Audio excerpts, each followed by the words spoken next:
Hello programmers, welcome to my YouTube channel Techie Projects. So in this video I will show you the language translate via voice command. So we have to give the input any text and it will convert into voice. Let's speak. Hello. Let's stop this and we can convert into a different language. So let's convert into Hindi. We have to click on the translate button, then it will convert to English into Hindi. Okay, and it will convert into voice. User have to click on the speak text button.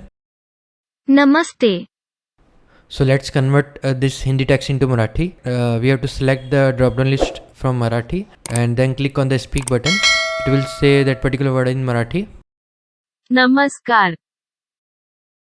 Let's change in Tamil and click on the translate button. Then user have to click on the speak text button. So it will speak in the Tamil.